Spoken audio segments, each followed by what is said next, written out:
พยากรณ์อากาศประจำวันที่22พฤษภาคม2025ความกดดันต่ำของอากาศร้อนจะปกคลุมอยู่ทั่วทุกภาคของประเทศลาวด้วยกำลังปานกลางสมทบกับกระแสลมตะวันตกเฉียงใต้พัดปกคลุมซึ่งจะเฮ็ดให้อากาศยังจะร้อนอยู่ทั่วไปและจะมีฝนตกฟ้าร้องฟ้าเหลื่อมในระดับคอยหาปานกลางอยู่บางท้องถิ่นพร้อมมีลมพัดแรงเป็นบางโอกาสอยู่ในแต่ละภาคพยากรณ์อากาศแต่ 7 โมงของวันที่22หา 7 โมงของวันที่23พฤษภาคม2025ภาคเหนือด้านตะวันออกอากาศเย็นในตอนเช้าพอมีฝนตกฟ้าร้องฟ้าเหลื่อมในระดับคอยหาปานกลางอยู่บางท้องถิ่นพอมีลมพัดแรงเป็นบางโอกาสหรือหน้าที่ปกคลุมของฝนเท่ากับ40ส่วนห้อยของภาค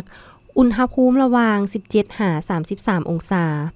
ภาคเหนือด้านตะวันตกอากาศร้อนพอมีฝนตกฟ้าร้องฟ้าเหลื่อมในระดับคอยอยู่บางท้องถิ่น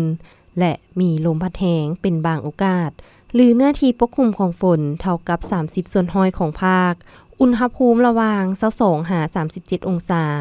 นครหลวงวิงจันทน์อากาศร้อนพอมีฝนตกฟ้าร้องฟ้าเหลื่อมในระดับคอยหาปานกลางอยู่บางบริเวณ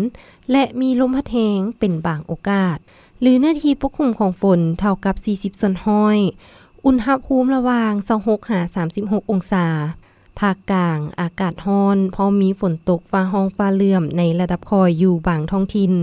และมีลมพัดแรงเป็นบางโอกาสหรือหน้าที่ปกคลุมของฝนเท่ากับ40ส่วนห้อยของภาคอุณหภูมิระหว่าง24หา36องศาแขวงไชยสมบูรณ์อากาศเย็นในตอนเช้าพอมีฝนตกฟ้าร้องฟ้าเหลื่อมในระดับคอยหาปานกลางอยู่บางบริเวณและมีลมพัดแรงเป็นบางโอกาสหรือเนื้อที่ปกคลุมของฝนเท่ากับ30ส่วนห้อยอุณหภูมิระหว่าง21หา32องศา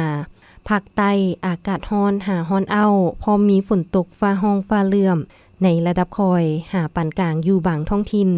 พอมีลมพัดแรงเป็นบางโอกาสหรือหน้าที่ปกคลุมของฝนเท่ากับ40ส่วนห้อย